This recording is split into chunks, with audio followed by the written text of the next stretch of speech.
buenas tardes, queridos amigos, a un nuevo encuentro de este Instituto de Derecho del Trabajo del Colegio de Abogados de San Martín.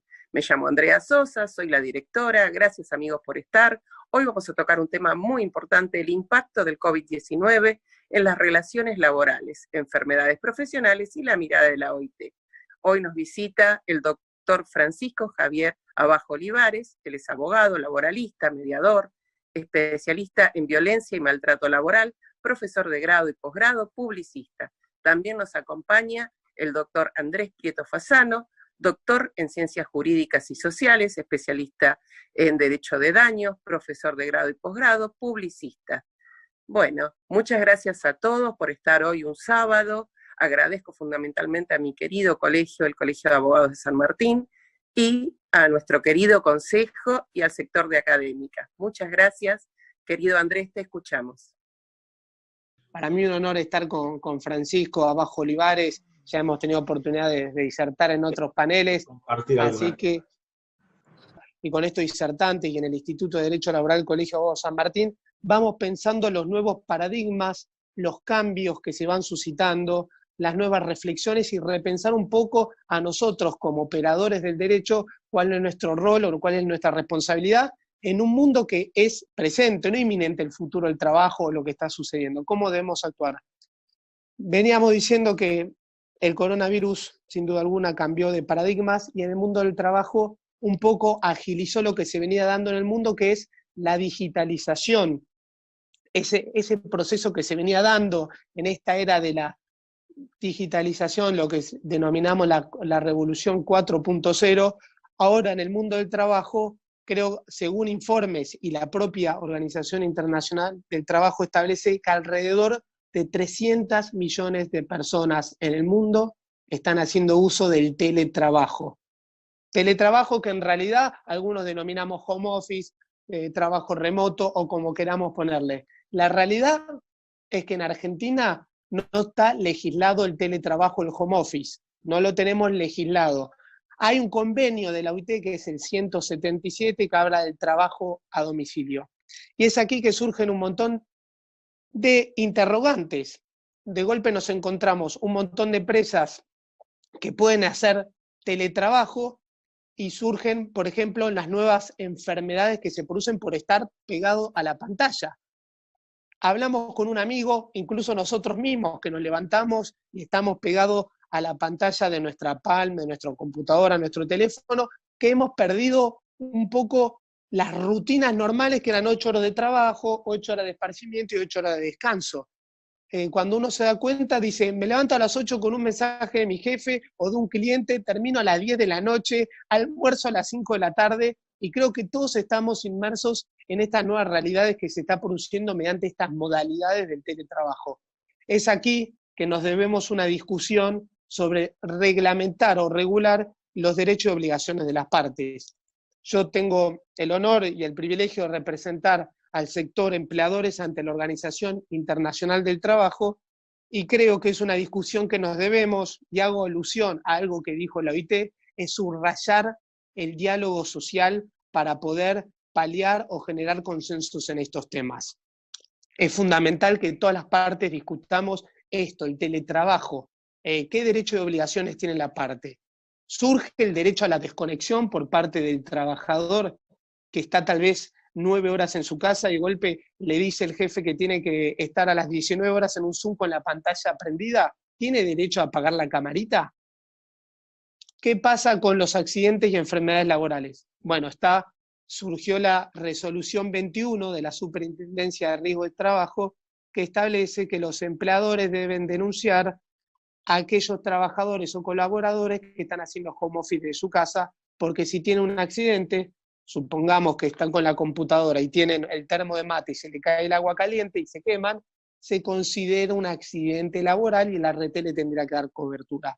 Ahora bien, también surgen las nuevas enfermedades que seguro Francisco después va a estar, el que es especialista en estos temas, dominando, pero lo que se llama el burnout digital, la gran acumulación de información y este estrés que nos produce y que está científicamente comprobado que al estar horas con mucha información, mucha comunicación, nos genera un estrés que realmente una saturación del cerebro, una quema, burn out, hay como una explosión en el cerebro. Todas estas no están contempladas como enfermedades profesionales y creo que aquí van a surgir los nuevos interrogantes que nosotros, con nuestra responsabilidad en el mundo del trabajo, debemos discutir. El derecho a la desconexión, ¿quién debe pagar los elementos de trabajo? Hace poco me llamó un cliente de una empresa, una pyme bastante importante, que uno de los colaboradores estaba haciendo home office de su casa y dijo, mira, estoy 10 horas fácil sentado en la computadora, necesito que me mandes una silla más cómoda. Me llama la de Recursos Humanos y me dice, Andrés, ¿me corresponde darle una silla cómoda a esta chica? Le digo, mira, si bien no está legislado y no está regulado en nuestra querida ley de contrato de trabajo, que es de la década del 70, de 1974, lo único que establece el DNU 297, Aislamiento Social y Preventivo Obligatorio, con sus reglamentaciones, es que en el marco de la buena fe, solo habla de buena fe, las partes deben pactar el teletrabajo. Ahora, si es un elemento de trabajo la silla porque está supeditado a estar ante la pantalla, te corresponde dar la silla, le dije. Bueno, me dice, pero después que me la devuelva. Sí, por supuesto, porque es una herramienta de trabajo, no es para su bien personal. Minutos después me llama y me dice, se la mandé y me llamaron todos que quieren la silla, que quieren computadora, que quieren teléfono. Bueno, es la obligación del empleador, y yo lo he dicho hace poco en un Zoom de la Unión Industrial Argentina, que obviamente la situación es difícil, no es fácil para las empresas, que se le ha cortado el flujo de comercializar, cheques rebotados, tienen las puertas cerradas para las ventas. Estos interrogantes, estas consultas diarias, las microconsultas que nos van haciendo, deben tener para que haya más certeza y seguridad jurídica una regulación. Creo que estos son los temas que debemos pensar, reflexionar y poner en agenda y las discusiones que nos debemos, porque para que haya certeza y seguridad jurídica, las reglas deben estar escritas y bien. Lo mismo pasa cuando uno mira por la ventana, y hago un homenaje a todos los trabajadores, tanto esenciales como no esenciales, las modalidades de trabajo de las plataformas, de las nuevas plataformas digitales, Rappi, Globo, Uber. Uno lo ve aquí por la ventana y no están regulados. Algunos dicen que ya con la ley de contrato de trabajo es una relación laboral, digamos, fraudulenta. Otros dicen que son autónomos, monotributistas. Yo estoy en la opinión que se necesita una actualización laboral. No me gusta hablar de reforma o flexibilización laboral porque denota un contenido negativo.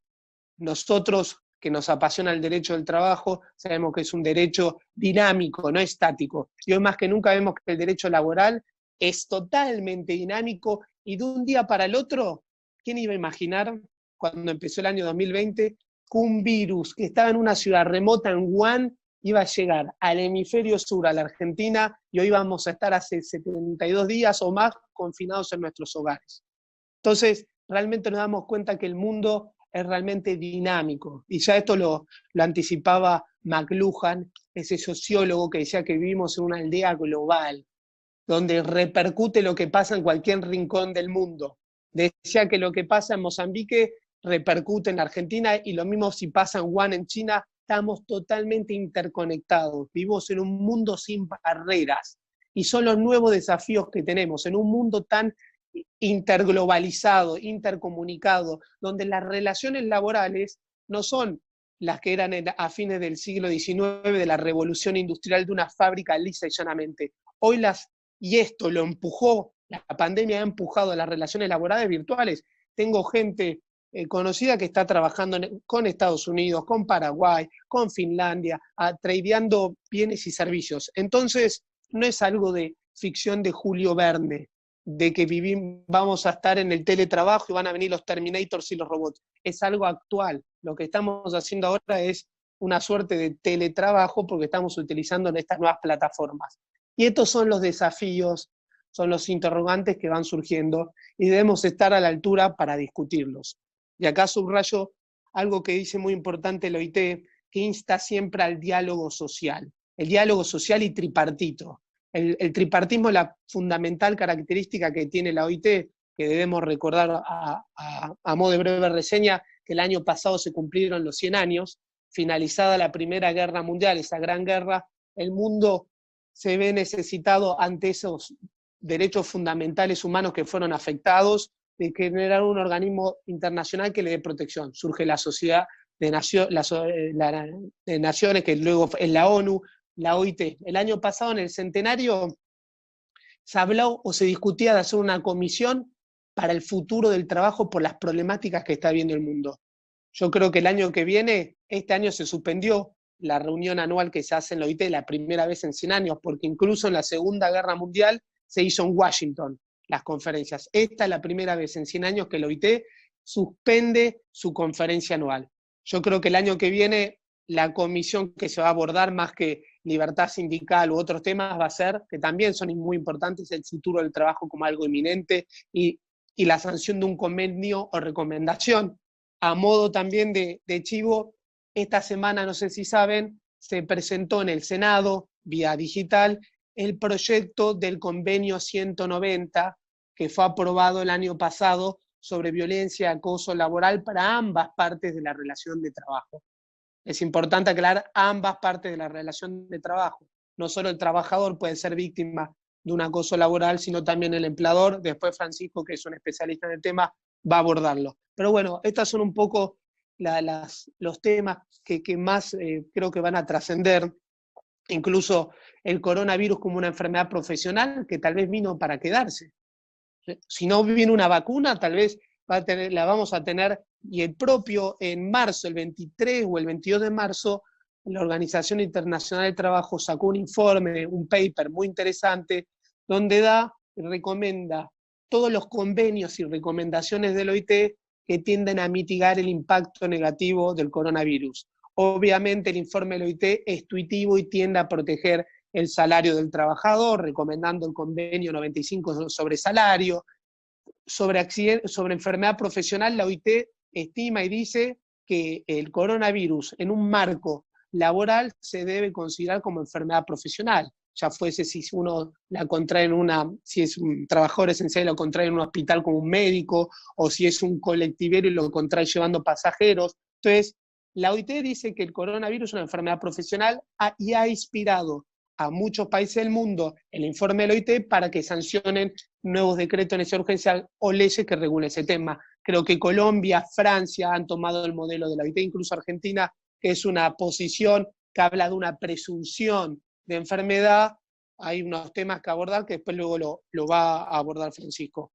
En cuanto a otra reflexión que me parece sumamente importante acá con este distinguido panel y con este distinguido, digamos, de ustedes que están del otro lado, es la importancia de ir a una digitalización de la justicia.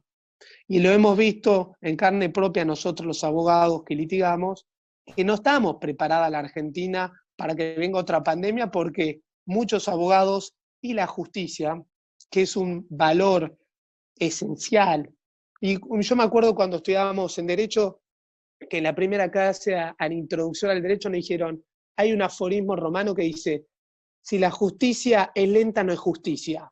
Y en estos tiempos, que la justicia es lenta y no vamos más, ¿es justicia? Entonces, bueno, estos son un poco los interrogantes que surgen y que nos debemos preocupar y discutir.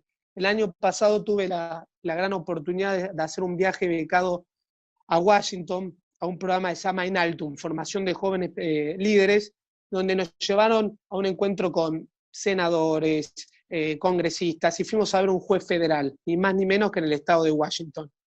El doctor Peter Masit nos recibió en su juzgado federal. Yo me imaginaba que iba a ser un poco como Comodoro Pi, con 40.000 empleados, expedientes que se le caían, y solo tenía, y tiene, 4 empleados, 1 ad honorem. Y cuando empezamos a hablar, y con mucho respeto, ya que es un juez federal que tenía temas que involucraban a funcionarios del Estado, me dijo, mira, todo esto estamos utilizando inteligencia artificial, Big Data, y hasta hay un sistema que más o menos te hace la sentencia. Lo único que tengo que dar es hacer en la firma. Entonces, bueno, ya no es ciencia ficción, o un libro que te dice que la justicia va a ser como robótica o va a intervenir la inteligencia artificial. Yo lo vi con mis propios ojos y me dijo, mira, los beneficios es que es celérica, es rápida, es transparente y ecológica, ¿Qué significa ecológica? Que no hay gasto de papel, de insumos, de plata, se notifica virtual. Bueno, yo creo que esto es un poco los desafíos que tenemos. Destaco también muchos jueces y funcionarios y todo lo que pueda hacer el Poder Judicial, incluso la doctora Leonora Peliza del Tribunal de Lanús ha celebrado una audiencia virtual con las plataformas digitales, otros jueces de la Justicia Nacional lo mismo, y creo que es a estos lados donde apuntamos que debemos actualizarnos con esto que se llama Justicia 4.0, la tecnología vino para quedarse, y nosotros como actores de la sociedad debemos exigir o estar a la altura de las circunstancias para discutir estos temas. También hay otra verdad, vivimos en Argentina y hay sectores que están, digamos, en la marginalidad, hay muchos en el mundo del trabajo que no tienen la posibilidad de tener acceso a Wi-Fi, a Internet, y si queremos celebrar una audiencia de testigos con 2 trabajadores que viven en un barrio carenciado y no tienen Internet, tampoco lo podemos hacer. Entonces, hay como contradicciones, porque no vivimos lamentablemente en Suiza, vivimos en la Argentina, y ni pensar que hablamos de conectividad y conexión, como si fuera algo tan normal y común, y si uno va al Chaco o a la provincia de La Rioja, montón de sectores que no tienen ni Wi-Fi. Entonces, ni agua, no tienen ni agua potable. Entonces creo que también son los desafíos y las reflexiones, y debemos pensar hacia dónde queremos ir con el mundo. El año pasado, en la OIT, cuando le preguntaron a Guy Ryder, el director general de la OIT, cómo veía el futuro del trabajo en estos tiempos que van tan acelerados, que el mundo va tan rápido, y dijo, mira, yo no creo que el futuro del trabajo sea solo robótica. El futuro del trabajo para mí es donde haya menos trabajo infantil, más trabajo decente y donde se empieza a hablar de empleo verde. No he escuchado en estos tiempos nadie que haya hablado de empleo verde, obviamente porque estamos en una situación muy difícil en el mundo y el país, pero creo que si hay algo positivo que nos ha dado el impacto del coronavirus es que se ha sacado el acelerador y vemos que los ríos están menos contaminados, las aguas más transparentes, incluso aparecen delfines en Venecia, los cielos que mucho más libres de contaminación. Incluso tenemos que pensar en el empleo verde y saludable, regular las conectividades para tener más tiempo en familia, más tiempo para poder disfrutar uno como ser humano, y en tanta digitalización y un mundo tan cibernético y tanto de la superficialidad, debemos reflexionar sobre la importancia del ser humano, que la centralidad la debe seguir teniendo siempre el ser humano, y no olvidémonos que no somos robots. Tal vez se pueda reemplazar el músculo humano por una máquina, pero lo que nunca se puede reemplazar es el corazón o las emociones. Y lo mismo pasa en la justicia. Entonces, todos estos temas son los que debemos pensar, reflexionar, repensar, y estoy seguro que vamos a sacar nuestras propias conclusiones. Y vuelvo a apelar, esta semana fue la Semana del Medio Ambiente, el mes del árbol, y celebramos y vemos cómo el mundo y animales que están en peligro de extinción vuelven a aflorar. Quiero recomendar, y cada vez que puedo lo hago, es la encíclica de la Laudato Si, que se cumplieron 6 años hoy, de que nuestro Santo Padre, el Papa Francisco, daba esa encíclica maravillosa sobre el cuidado de nuestra casa en común. Y no habla solo de un cuidado verde, no es una encíclica ecológica o verde, habla también del cuidado de nosotros, las personas, y del trabajo, la importancia del trabajo y de mitigar las desigualdades que está viviendo el mundo. Es una responsabilidad que tenemos todos los que estamos comprometidos y tenemos la convicción de que el diálogo con todos los sectores, tanto de la gremial empresaria como trabajadores, estados, de las economías populares, que incluso el año pasado se hizo el primer sindicato de la economía informal, estemos dialogando con respeto, con fraternidad y solidaridad para poder tratar estos temas. Muchas gracias a Andrea Sosa, era compartir con ustedes para no agotarlos en este sábado, que tenemos tal vez un poco también para descansar, sobre algunas reflexiones. Gracias a todos. Francisco, te cedo la palabra. Gracias, amigo, gracias. Bueno, recién lo habíamos presentado, excelente las frases tuyas, querido amigo, y ahora, bueno, vamos a presentar al doctor nuevamente, al doctor Francisco Javier Abajo Olivares, abogado laboralista, mediador, especialista en violencia y maltrato laboral, profesor de grado, posgrado, publicista, Te escuchamos, Francisco. Gracias por estar. Muchas gracias a todos nuevamente y escuchamos al doctor. Gracias, Andrea. Bueno, la verdad es que después de escuchar a Andrés ha hecho un paneo perfecto sobre un poco qué es lo que nos está pasando, qué es lo que nos ha venido pasando. Y ha mencionado a Julio Verne, sí, en 1872 hablaba de la vuelta al mundo en 80 días y nosotros llevamos 80 días sin poder dar ninguna vuelta por el mundo. ¿Cómo cambia la cosa, no? Ha mencionado, por ejemplo, el tema en Estados Unidos, el tema de la inteligencia artificial, de cómo adaptar. Obviamente, yo creo que la pandemia, que el COVID-19, va a cambiar un montón de cosas. Y hay otras que nos va a costar más trabajo, aunque nos gustaría, porque vamos a tener que pelear con la idiosincrasia de los países, de las sociedades, de los individuos. En Estados Unidos te notifican tocándote en el hombro con un sobrecito donde está la demanda y nadie lo cuestiona. Intenta hacer eso acá. Eso sí, en medio de la pandemia estamos que si notificamos por WhatsApp, por Facebook, que es lo más falso que billete 3 pesos. ¿Cuántos perfiles falsos hay en Facebook? ¿Qué le vas a notificar por Facebook? Yo le creo un perfil y le notifico yo mismo. A ver, estamos todos desesperados buscando soluciones. Creo que la situación es lo suficientemente extraordinaria como para que, más allá de buscar ámbitos nuevos y tener que responder a un montón de desafíos, también, y a mí me gusta decir siempre que en el marco del derecho tenemos que usar la razonabilidad, el sentido común. Y me parece que o nos tienen que cambiar la medicación o estamos todos teniendo una sobredosis de algo. O estamos tomando medicamentos ya vencidos, ¿sí? Porque nos hemos puesto todos muy tontos. Últimamente, más allá de estar peleados todos contra todos, parece que es una lucha entre pobres infelices que estamos metidos todos como hámsters en la misma jaula. Luego, has tocado una serie de cuestiones, Andrés, que creo que van a salir a lo largo de la charla, que pretendo que no sea una exposición magistral, ¿sí? Quiero hacer un poco un análisis de dónde estábamos, cómo nos estamos moviendo, dónde estamos parados y que entre todos hagamos un análisis. La ventaja es que aquí hay gente que hace parte actora, parte demandada, parte actora y demandada, y algunos creo que son más tradicionales y otros que a lo mejor tienen una visión un poco más moderna o un poco más actualizada de alguna realidad.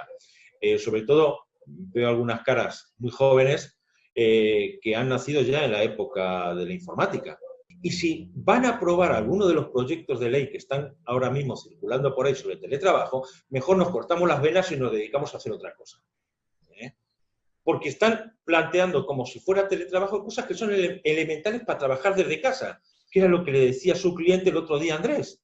A ver, si esta chica está trabajando y me pide una silla, sí, se llama ergonomía y es una parte de los riesgos laborales, que en otras partes del mundo está mucho más avanzado y que acá, salvo algunas empresas, todavía sigue siendo prácticamente ciencia ficción.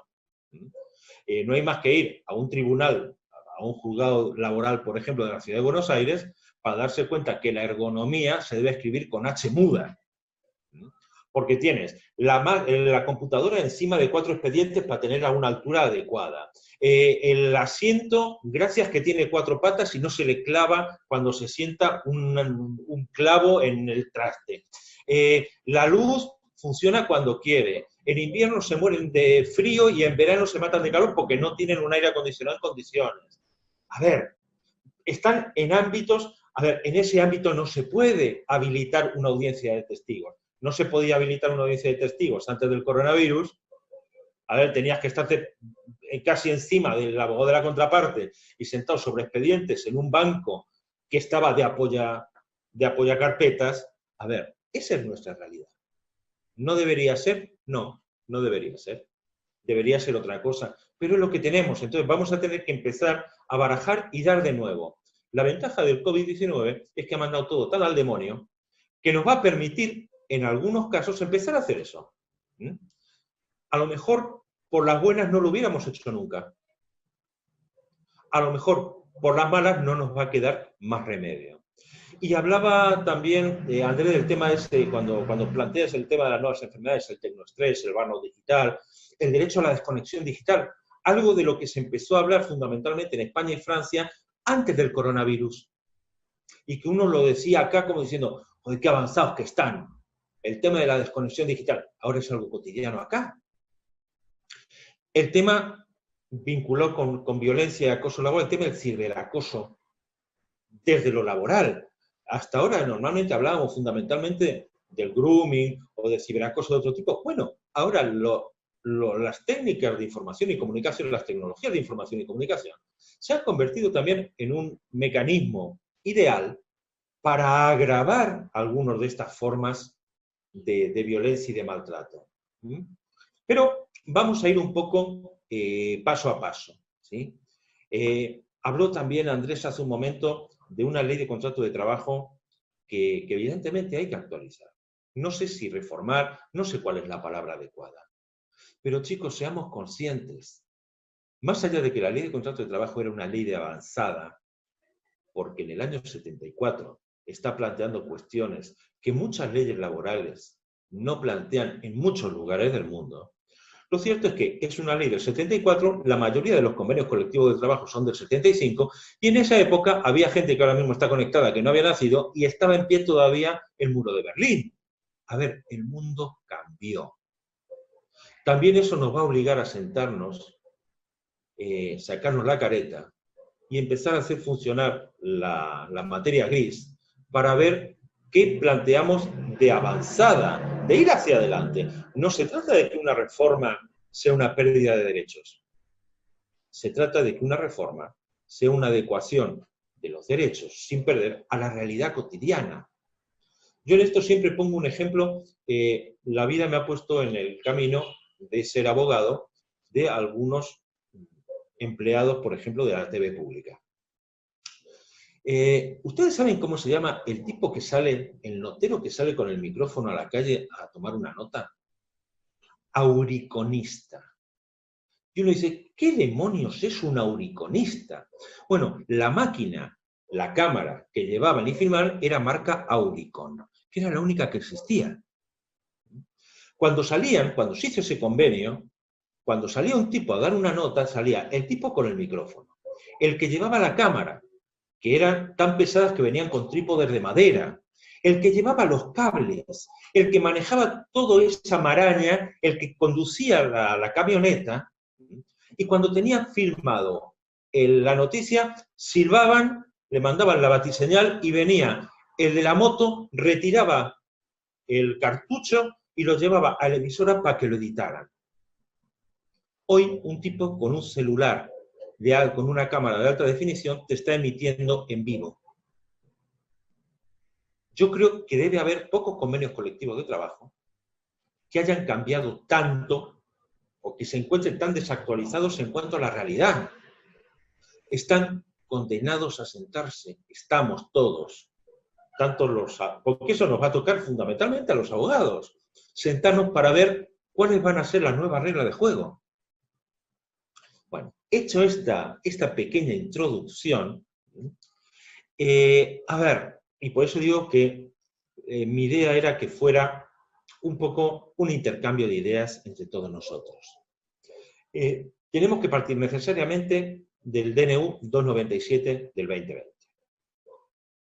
El ASPO, aislamiento social preventivo y obligatorio, o el quédate en casa y no rompa la paciencia.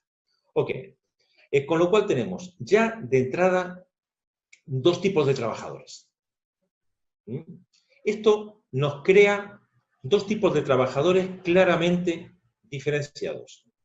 Por un lado, los que se tienen que quedar en casa, que se pueden contagiar, y los que están excluidos con actividad esencial, como queramos llamarlo, que van a salir. De esos que van a salir a laburar, tampoco son los mismos todos. Tenemos que en el mismo bloque, por decirlo de alguna manera, tanto del DNU como de la decisión administrativa de la 429 de jefatura de gabinete, que es muy heterogénea, estamos planteando, dentro de, por ejemplo, del primer gran bloque de personal esencial, personal de salud, que sin duda es personal esencial, y de altísimo riesgo, porque los factores y los vectores de contagio son brutales. Fuerzas de seguridad, fuerzas armadas, actividad migratoria. Bueno, a ver, relativamente, una vez que se cerraron las fronteras, Servicio Meteorológico Nacional. A ver, no dudo que estén en el mismo grupo como actividad esencial, pero a la hora de plantear que es un factor de riesgo, no tiene nada que ver la actividad de un tipo que trabaja en el Servicio Meteorológico Nacional en un despacho mirando los reportes de los satélites a un tipo que está rodeado de gente que está contagiada hasta el caracú y que es de altísimo riesgo, tanto en cuanto a medidas de protección como al análisis que después se va a hacer de esta problemática. Con lo cual, acá ya nos va a presentar un primer enfoque, ¿sí?, que nos dejaría ver una especie de duda. Voy a compartir una pantalla. A ver, tenemos, no sé si se ve bien, pero vamos a tener a partir de acá, ¿sí?, o conforme vino generándose la normativa, tenemos las actividades sometidas al aislamiento preventivo y obligatorio, que si se contagian, sí o sí va a ser una enfermedad común, inculpable. No hay discusión. Y las actividades excluidas, es decir, aquellas esenciales, que vamos a tener de los dos tipos. Alto riesgo y exposición al virus, y moderado riesgo y exposición al virus. Esto no va a ser algo baladí. Ya nos vamos a ver que un poquito más adelante vamos a tener que tener en claras un montón de cuestiones que tampoco se han aclarado y que van a depender de factores de prueba. ¿Por qué? Porque en función de esto vamos a tener que discutir si estamos ante una enfermedad profesional no listada, de la que se presume a partir de la normativa que siguió y que ahora veremos, en el caso de personal de salud, en el personal de alta exposición, o vamos a tener que morirnos y caer sí o sí en las comisiones médicas centrales para demostrar que hay un vínculo de causalidad. Obviamente al comienzo nos planteábamos si esto iba a ser accidente laboral, enfermedad profesional, antes de que se resolviera, ¿sí? Porque evidentemente se tomaron su tiempo. Antes del decreto del DNU 367, estábamos todos diciendo, hace falta una norma, y esto lo compartíamos en un montón de foros, diciendo, esto va a ser un despiole, hace falta una normativa que aclare esto, ¿cómo va a ser? Entonces, a partir de ahí, vamos a analizar cómo demonios estamos planteándonos. Y esto nos lleva además a tener en claro la cuestión de los riesgos laborales. ¿Por qué? Porque estamos acostumbrados, y todavía yo creo que la ley de riesgo de trabajo fundamentalmente está centrada en ese eje, que es en el sistema de riesgos laborales de la Edad Media prácticamente. Estamos hablando de los riesgos físicos del tipo que se caía del andamio, metía la mano en la máquina cuando estaba bajando y se le ve.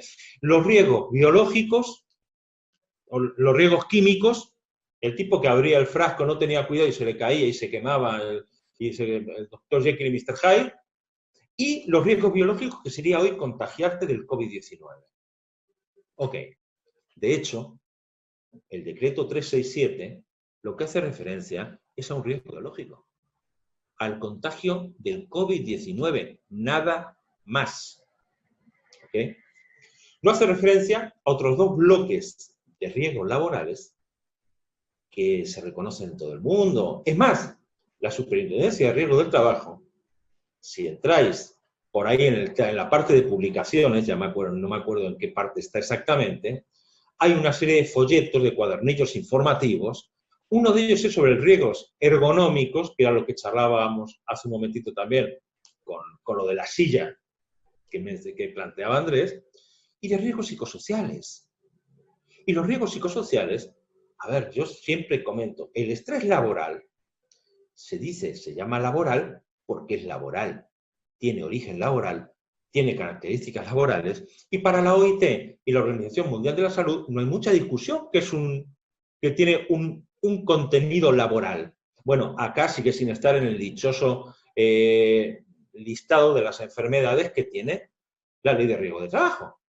Con lo cual vamos a necesitar hacer todo un camino a partir de las comisiones médicas, terminar en la central para que nos digan que no, o para tener una sentencia al final que diga que sí, porque la ART no hizo los preocupacionales, ni los informes, ni controló, pero no por una cuestión de fondo, no porque nadie diga, a ver chicos, los riesgos psicosociales, el estrés laboral es laboral, punto. Entonces, también necesitamos acabar un poco con esa presión y ese lobby de la unión de ARTs, que me parece muy importante, y me parece que está impidiendo que se avance en esta línea, algo que no es una sorpresa teniendo en cuenta la vulneración de derechos del trabajador que significó la entrada en vigencia de la ley de ART, ¿sí? O al menos es lo que yo opino. Acá todos sabemos que no hay ciencia exacta. Ok, bueno. Y voy a hacer acá una mención. Decía Andrés hace un momentito que la semana pasada entró en la Cámara de Diputados el proyecto para ratificar el convenio 190 de la OIT. La verdad es que tampoco hacía falta. Y digo que no hacía falta porque había ya, en diputados había 10 proyectos pidiendo lo mismo, este es el número 11, y en senadores había 2. Y en el fondo, más allá de que cambie un poco las exposiciones de motivos, el contenido final es el mismo. Aprueben el maldito convenio.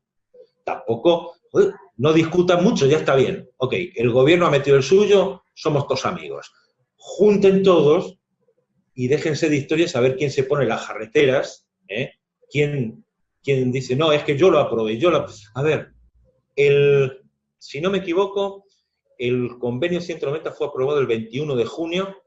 Bueno, el 26 de junio entró en diputados el primer proyecto. Con lo cual, a ver, déjense de estupideces. Si quieren aprobarlo, apruébenlo. Igual yo no soy muy optimista al respecto, sobre todo por las consecuencias que tiene la aprobación del convenio 190. Primero, a ver, todavía no se ha aprobado por parte, creo que solamente lo ha aprobado todavía Uruguay, aunque no lo ha llevado aún a la OIT. Esto me hace pensar en lo que pasó un poco con el convenio 155. El convenio sobre seguridad y salud de los trabajadores, que nos viene ahora bárbaro con el tema del COVID-19, es del año 81. ¿Sí? Recién en el 2011, 30 años después, ¿sí?, Argentina lo incorpora junto con el protocolo del 2002 y el convenio 187 en la normativa. Recién ahí lo ratifica, ¿sí?, las leyes 26693, 26694. Boletín oficial del 26 de agosto del 2011. El 155, 30 años para ratificarlo. Bueno, eso no es lo peor. Yo cuando empecé a ver en su momento qué pasaba con el convenio 155, digo, joder, ¿cómo puede ser que haya entrado en vigencia en el 2015? Si lo aprobamos en una ley en el 2011. Bueno, se ve que se fueron de rodillas llevándolo hasta Ginebra, porque tardaron 3 años en llevar la aprobación hasta llevarlo a las oficinas de la OIT. 3 años para llevarlo de Buenos Aires a Ginebra. Caramba, hay aviones, no hacía falta que fueran en sulky. Bueno, recién ahí, como entran todos los convenios en vigencia al año, bueno, entró en vigencia en el 2015. Entonces, a mí me da la impresión, y no es por generar o por ser malintencionado, pero me parece que el convenio 190 primero va a tener que entrar en vigencia una vez que lo hayan aprobado y ratificado y llevar la ratificación a Ginebra 2 países. Recién ahí empieza el juego. Y luego, de cada uno que lo ratifique, entra en vigencia a los 12 meses. Con lo cual, imaginemos que mañana llega Uruguay y lo deja. Pasado mañana lo aprueban acá en el Congreso y lo llevan inmediatamente. Ok, al año empieza a regir. Y es un convenio de la OIT.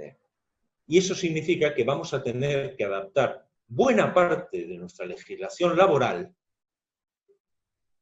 a las pautas del convenio 190.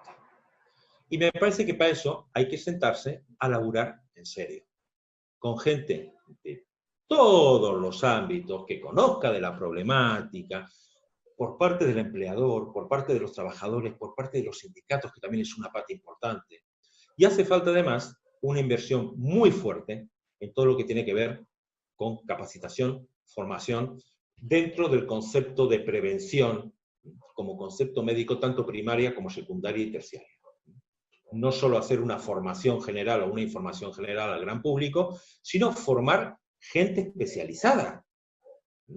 Porque si no, vamos a estar generando frustración en un montón de gente que va a ir pidiendo, quiero la aplicación del 190, y el tipo que tienes enfrente no sabe qué hacer con eso, ni entiende cuál es la problemática. Entonces, va a exigir un montón de esfuerzos. Con lo cual, yo prefiero que se tomen un tiempito y mientras tanto ir trabajando en el mientras tanto, ¿sí? Que cuando lo aprueben sepan que al año vamos a tener un paquete hermosamente consensuado entre todas las partes en juego, porque acá ni siquiera está en disputa, ¿sí? Para hacer algo coherente dentro del marco normativo argentino. Porque hasta ahora, en los últimos años, estamos teniendo un problema de técnica legislativa brutal. Hay muchas leyes que se promulgan y parece que están hablando de una isla y no se dan cuenta que es un archipiélago. O como el Monte San Michel, a ver, cuando baja la marea tienes un caminito que te lleva, está todo unido. Y acá hay muchas normativas que se han adoptado, hay muchas leyes que se han aprobado, que se olvidan que afectan a otro montón de normas. O que pueden verse afectadas por otro montón de normas. Entonces me parece que es también un buen momento, como decía hace un rato, como para barajar y dar de nuevo. Ok, sentémonos a trabajar en esto. Busquemos a gente de todos los ámbitos, algo que tiene que ver con el proceso de la negociación de reglamentos, algo que tiene que ver dentro del marco de la resolución de conflictos. Interesante, llamemos a todas las partes que puedan estar afectadas. Ok, hecho este pequeño análisis lateral, pero que creo que es interesante, es que el artículo 1 del protocolo del protocolo del año 2002, del convenio 155, definía como enfermedad profesional toda enfermedad contraída por la exposición a factores de riesgo que resulten de la actividad laboral. A ver, no nos deja mucho campo para la interpretación. Acá el concepto de enfermedad laboral, de enfermedad profesional, lo tenemos muy, muy, muy por la ley. Pero acá tenemos un convenio de la OIT, donde las definiciones son otras. ¿Sí? Bueno. Seguimos caminando después de los primeros despioles que se nos están armando con el COVID-19 y la primera normativas. Nos viene la que pareciera ser la respuesta a nuestros ruegos, ¿sí? Cuando en todos los foros estábamos diciendo hace falta una normativa específica que diga qué demonios pasa con el COVID-19, sobre todo con la gente de riesgo. Se promulga el decreto de necesidad de urgencia, el 367 del 2020. Ok. Se considera presuntivamente enfermedad de carácter profesional no listada. O sea, ni muy, muy, ni tan, tan. Una suerte de donde dije digo, digo, Diego. Una cosa muy rara. En los términos del apartado 2, inciso B, del artículo 6 de la Ley de Riesgo de Trabajo. ¿Ok? Bueno, o sea, se van a considerar enfermedad profesional las que en cada caso concreto la Comisión Médica Central determine como provocadas por causa directa e inmediata de la ejecución del trabajo, excluyendo la influencia de los factores atribuibles al trabajador. O sea, el trabajador me va a tener que demostrar, eventualmente, que se puso bien el barbijo, que le enseñaron bien cómo lavarse las manos y cómo utilizar los medios de protección. O ajenos al trabajo, es decir, que no se contagió en el subte o en el colectivo, mientras que iba o volvía. Ahí hay una cuestión medio compleja. Lo que sí dicen, bueno, en el mientras tanto, las ART no van a poder rechazar la cobertura de las contingencias previstas para todos los que tienen que ir a laburar, ¿sí? Luego trataremos al personal de salud de una manera especial. Pero el resto, si dicen, oiga, yo estoy en una actividad esencial y me contagié, bueno, le tienen que atender. Pero, eso sí, la determinación definitiva de si la patología es de carácter profesional o no, va a quedar a cargo de la Comisión Médica Central. Con lo cual, caemos de vuelta en la misma volteada y vamos a caer en lo que dice la norma, imprescindible y necesaria relación de causalidad directa e inmediata de la enfermedad con el trabajo, bla, bla, bla, bla, bla, bla, bla. Bueno, caramba. En un rapto de magnanimidad, la referida Comisión Médica Central podrá invertir la carga de la prueba, algo muy perverso, en la relación de causalidad cuando se constate la existencia de un número relevante de infectados por el COVID en las actividades realizadas en ese contexto y en un establecimiento determinado en el que tuvieran cercanía o posible contacto, o cuando se demuestren otros hechos reveladores de la probabilidad cierta de que el contagio haya sido en ocasión del cumplimiento de las tareas desempeñadas. A ver, ok, han sido muy generosos, ¿sí?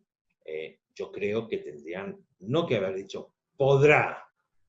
Yo creo que tendría que haber sido una inversión directa de la carga de la prueba. A ver, si yo estoy trabajando en un sector esencial donde me están demostrando que se están contagiando como moscas, no es que la Comisión Central podrá, porque aquí vamos a caer en una situación medio complicada. Hasta 60 días después de finalizada la pandemia, ahora los términos A, C y DC van a significar otra cosa. Ya no va a ser antes de Cristo y después de Cristo, va a ser antes del coronavirus y después del coronavirus.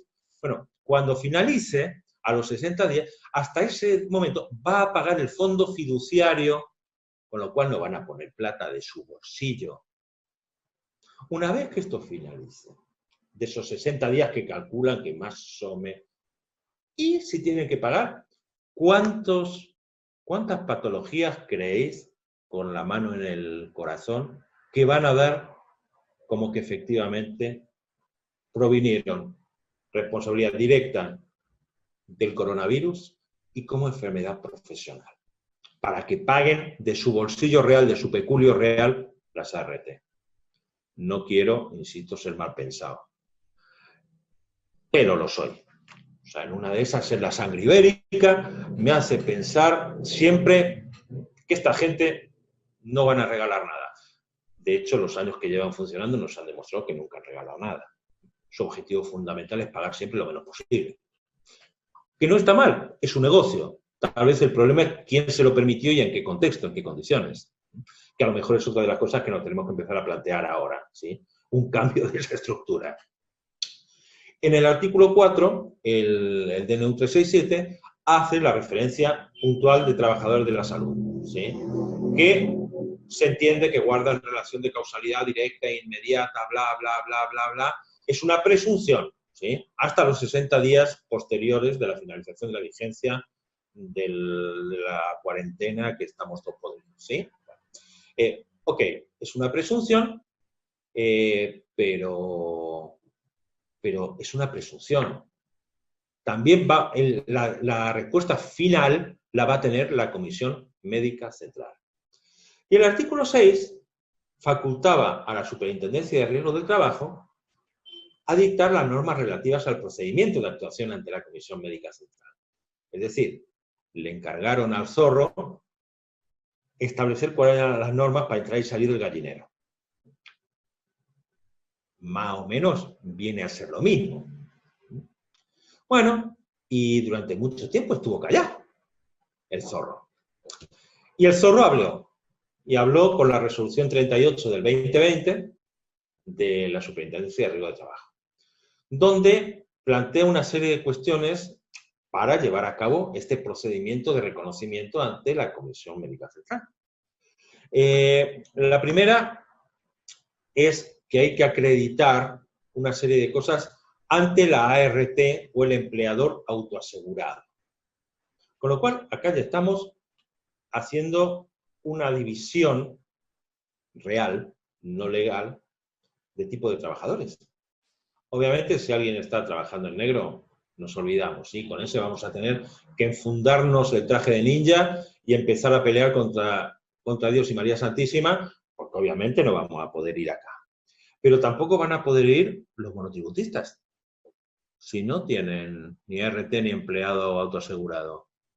Por ejemplo, tenemos los muchachos a los que mencionaba Andrés hace un rato, los de Globo, los de Rappi, todos esos están como monotributistas.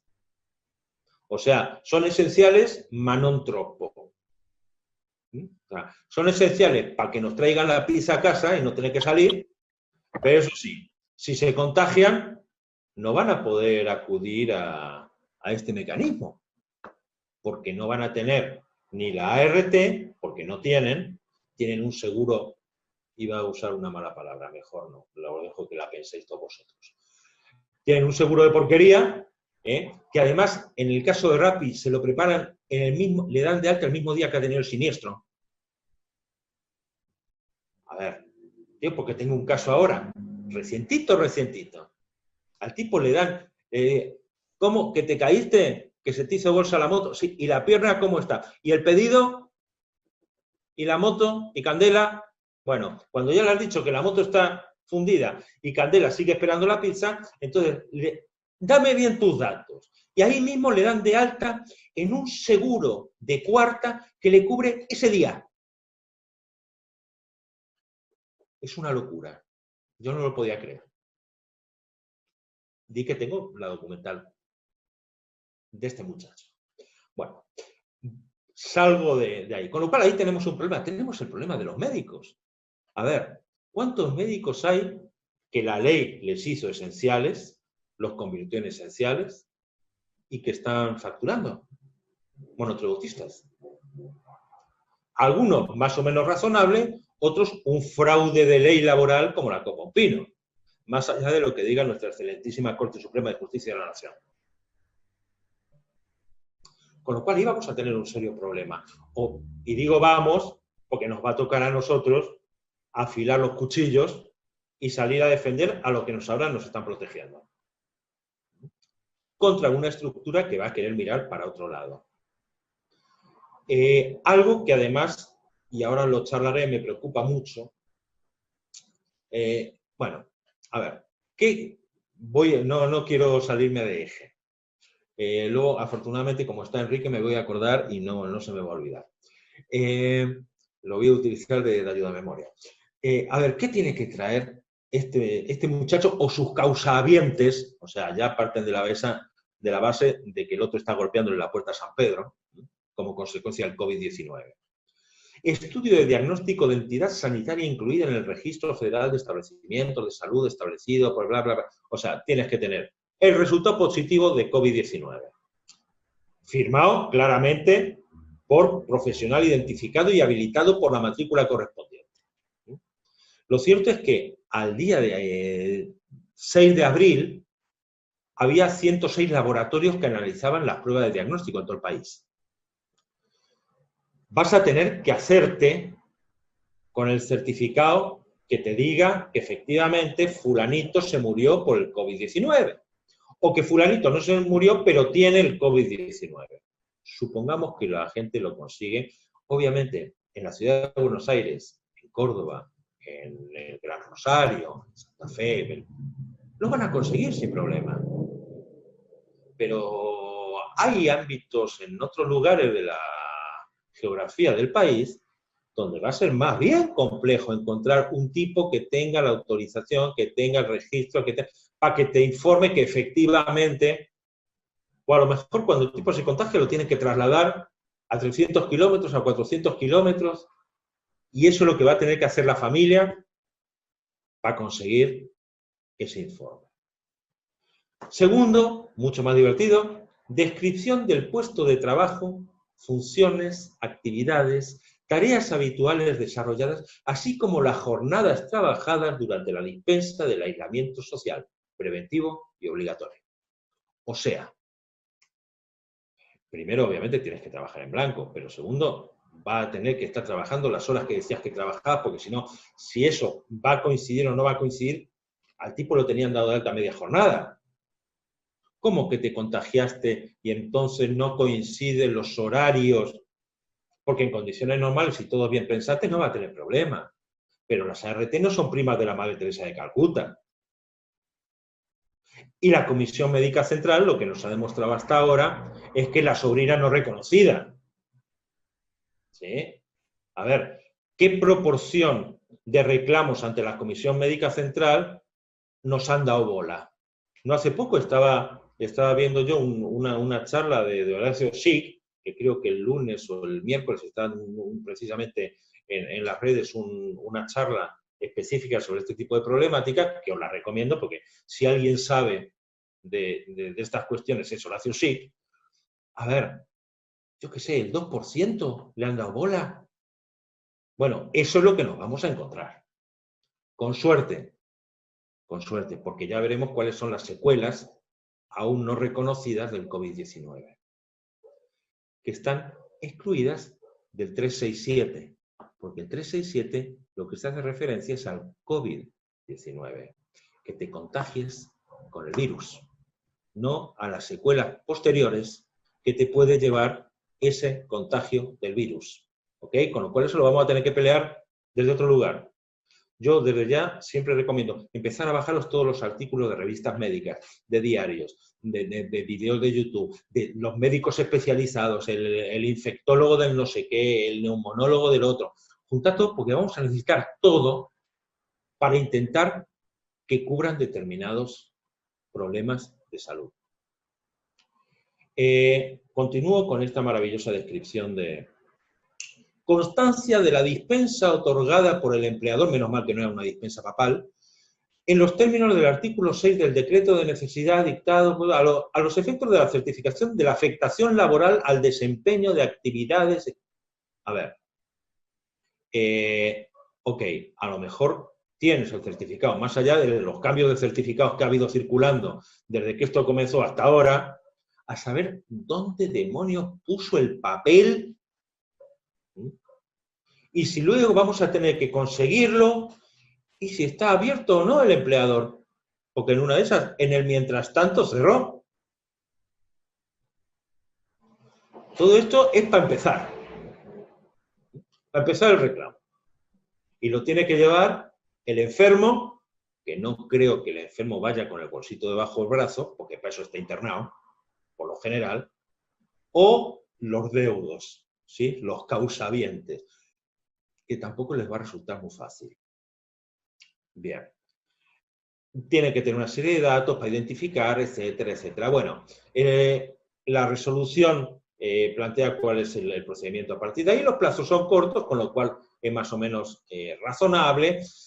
Van a tener que responder y si no, bueno, luego tiene si dicen sí o no, que tiene que estar motivado. La ventaja, y me pareció interesante, es que el concepto del silencio administrativo, que normalmente siempre suele ser negativo, en este caso es positivo. Si no te dicen nada, se entiende que sí que es.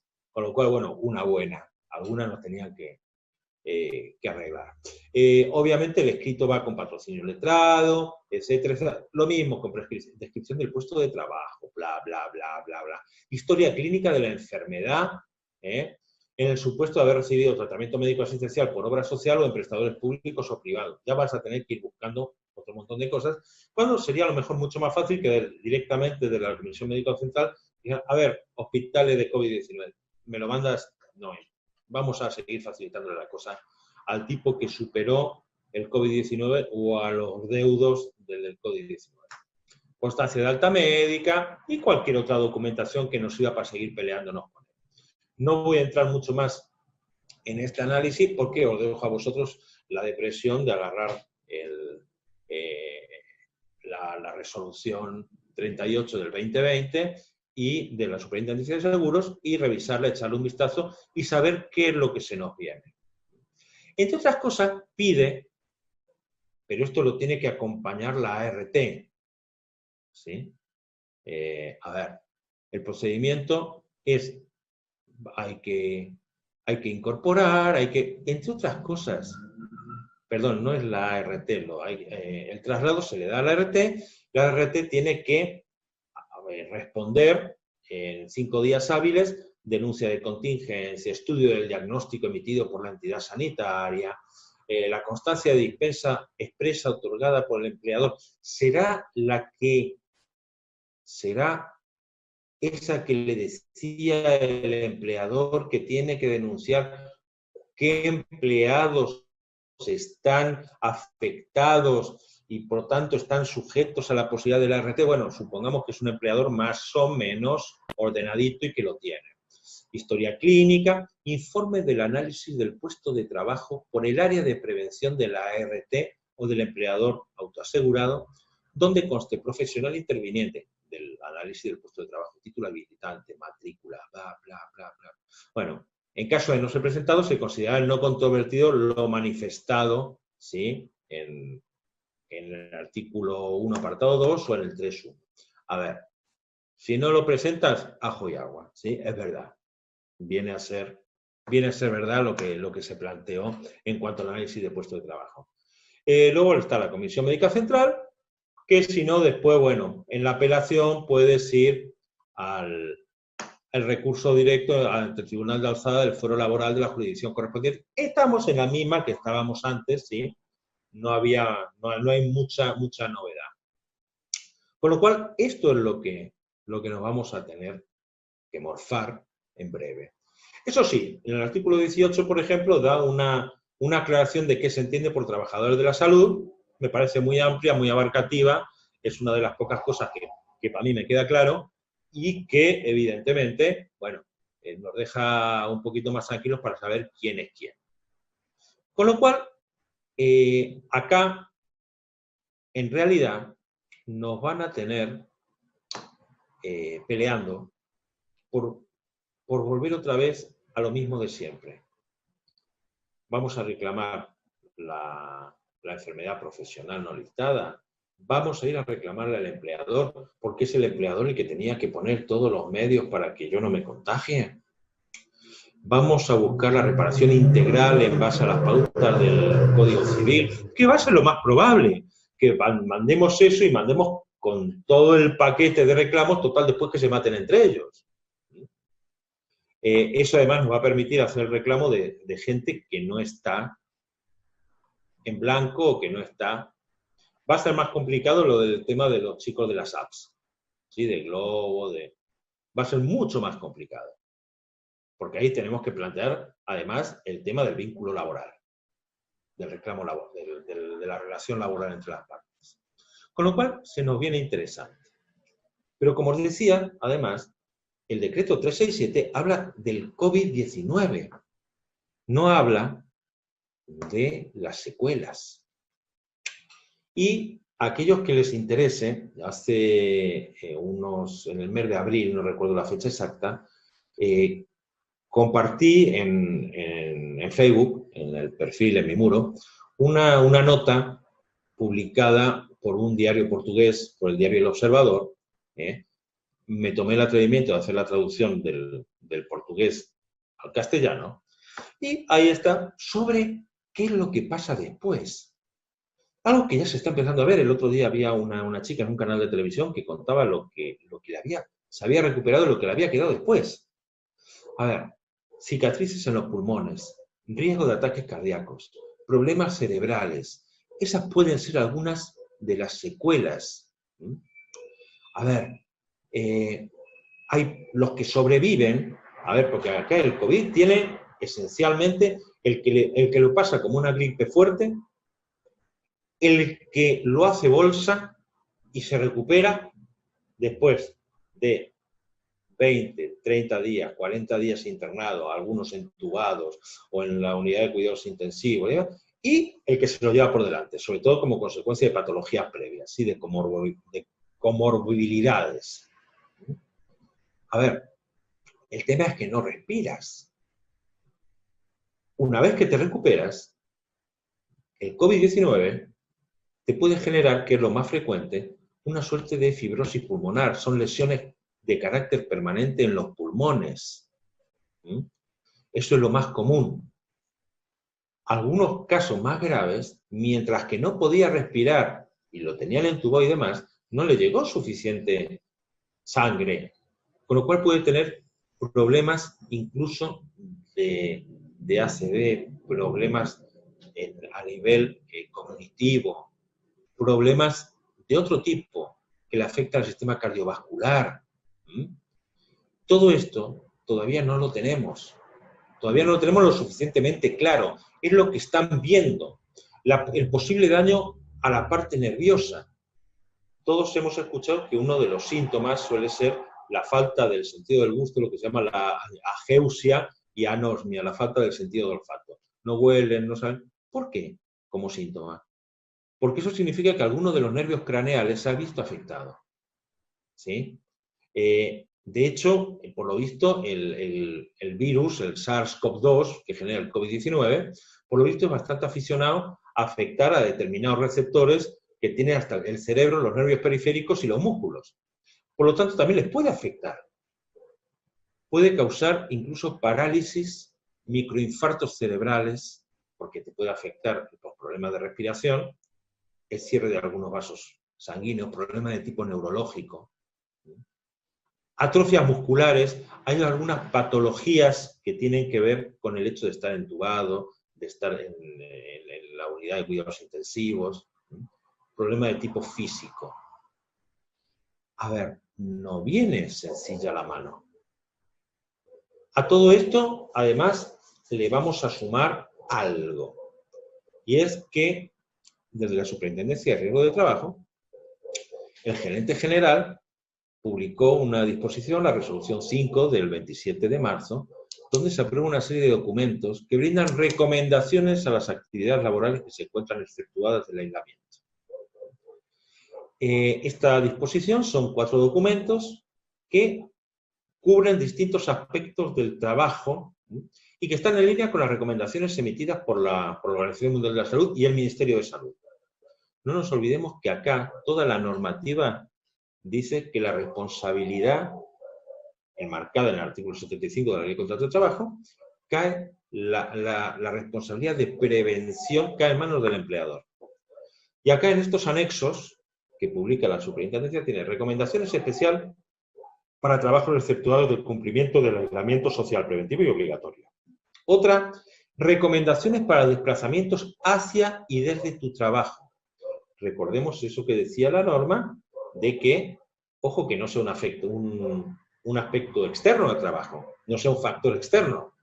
Elementos de protección personal y lo que llaman los EPI o los EPP, ¿sí? Los elementos de protección individual o los elementos de protección personal, que van a variar, depende del ámbito en el que trabajes. Y la correcta colocación y retiro del protector respiratorio.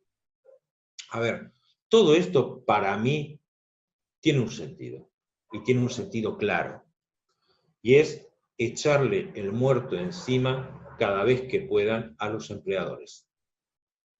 Por eso, y teniendo exacto, Enrique, ahí está, esa era la ayuda a memoria, sabía que no me iba a olvidar.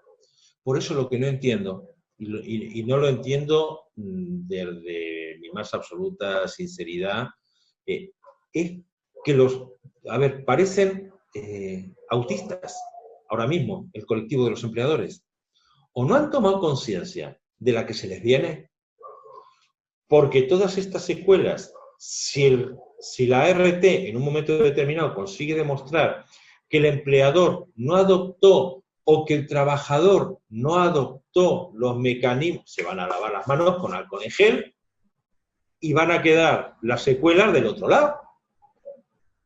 ¿Está?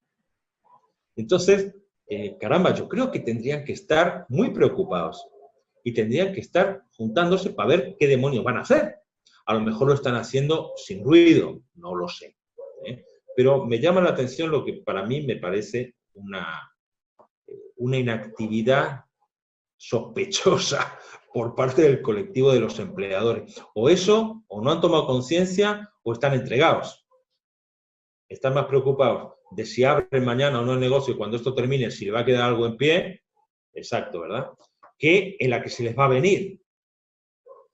Porque además, si finalmente la la Comisión Médica Central determina que la patología de Carlitos no es de carácter laboral, las prestaciones que la ART tuvo que hacer, porque se lo exigía la ley, porque le dijo, de estos, de los que tienen que laburar porque son esenciales, sí o sí te tienes que hacer cargo. Luego veremos si es de carácter profesional o no. Ok, no es profesional. Las ART van a empezar a pasar el cobro del reintegro de las prestaciones a los empleadores. Y no sé aquí cuánto cuesta, pero hace poco yo también compartí por ahí en las redes un artículo que en Estados Unidos, por ejemplo, la atención de un tipo era, me parece que era, no sé si $30.000, una cosa así, desde que entraba hasta que salía vivo. O si se muere antes sale más barato, el proceso de atención. Pero no te lleve las manos hacia la cabeza, Andrea, es verdad, es así. Es así, hay que ser políticamente incorrecto. Si somos todos políticamente correctos, sí, pero es doloroso, es doloroso. Claro que es doloroso. Claro que, a ver, no solo es doloroso, es perverso. Es un sistema absolutamente perverso. Y nos vamos a ir dando cuenta de verdad cuando todo esto termine. Cuando venga, además, lo que ahora voy a empezar a hablar, que son las otras secuelas. Es decir, lo que tiene que ver con los riesgos psicológicos, con los factores psicosociales, que no solo van a afectar, pero sí fundamentalmente, al personal de salud. Y son esos aspectos que están relacionados con el contenido del trabajo, la realización, la forma de realización de la tarea y con los vínculos interpersonales. ¿Sí? A ver, estamos hablando, en definitiva, de estrés, de violencia laboral, en el término más amplio. Te digo porque estos son fundamentalmente 7 los riesgos psicosociales que en todo el mundo se abordan. El estrés laboral, la violencia laboral, intra y extra empresas, ¿sí? Tanto de carácter endógeno como exógeno. El mobbing o acoso psicológico en el trabajo, el acoso sexual en el trabajo, la inseguridad contractual, la conciliación familia-trabajo y el burnout o desgaste profesional que mencionaba hace un rato Andrés. A ver, todos nosotros hemos escuchado, y digo de cuando recién empezaba acá, pero estaba con toda la furia, por ejemplo, en Italia, los testimonios respecto de estas enfermeras que se suicidaban, ¿sí? Porque estaban desquiciados por el estrés, porque estaba saturado el sistema de salud, habían quedado contagiados. Una de ellas, por ejemplo, una que trabajaba en el hospital de Monza y se ahorcó en el mismo hospital, una mujer de 34 años que era enfermera en terapia intensiva. Los compañeros decían, mira, no daba más, estaba desquiciada por el estrés, había quedado contagiada en el virus, temía haber contagiado a otros y agotada por el trabajo, por la carga, por la saturación horaria, el espectáculo terrible de la muerte alrededor, la llevaron al suicidio. También en esa época, a fines de marzo, estaba leyendo un diario español que se quejaban los médicos y las enfermeras, fundamentalmente. Bueno, allí fue donde se empezó a salir a las 8 de la noche a aplaudir al personal de salud, ¿sí? Que donde primero se salió en España. Bueno, esas mismas que eran aplaudidas a las 8 de la noche, después cuando se tenían que ir a trabajar y tenían que dejar a sus hijos con alguien, no encontraban quien se quisiera quedar con ellos. ¿Por qué? Porque tenían miedo de, no, este nene va a estar con la madre, me va a contagiar. ¿Qué es lo que ha pasado aquí en algunos lugares que han pretendido que un médico o un enfermero se vaya del departamento, se vaya del edificio? En algunos otros países incluso le han pegado fuego a las casas, a la casa de las enfermeras. A ver, toda esta gente está recibiendo un doble mensaje que en algún momento va a quebrar. En algún momento le va a hacer un clic, le va a hacer un cortocircuito en la cabeza. Y es lógico. Gente que dice, a ver, soy personal de alto riesgo por lo que estoy haciendo, soy esencial, pero no me están dando los elementos de cuidado necesarios. Caramba. A ver, si yo estoy atendiendo todos los días enfermo, ¿por qué no me dan un barbijo N95 de protección de alta. No, me están dando un pañuelito, más o menos, como para que me cubra.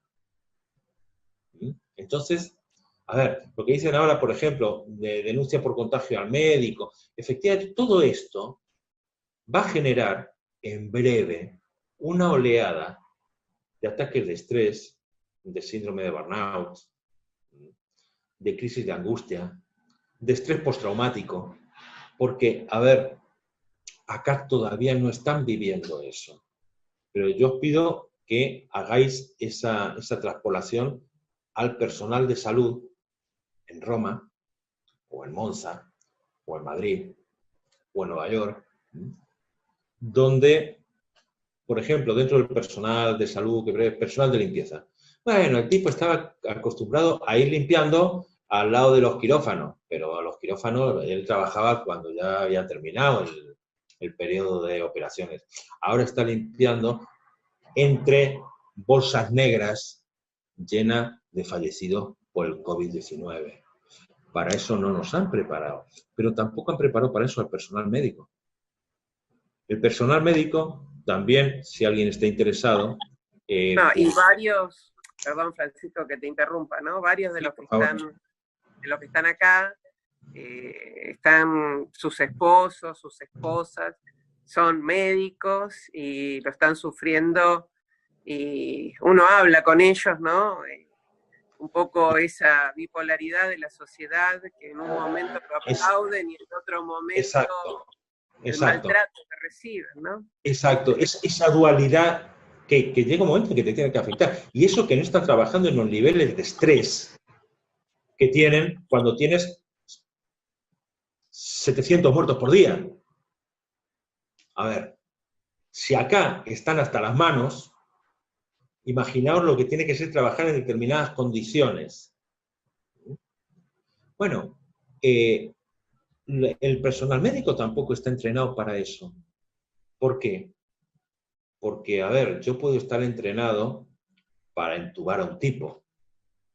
Voy a entubar a un tipo y se me va a morir uno cada tanto, pero no entrar en el proceso del triage médico de la UCI, donde tengo 7 tipos y tengo que decidir cuál de los 7 vive, porque tengo un respirador. En algunos hospitales de Nueva York estaban utilizando un respirador para cada 2, por ejemplo.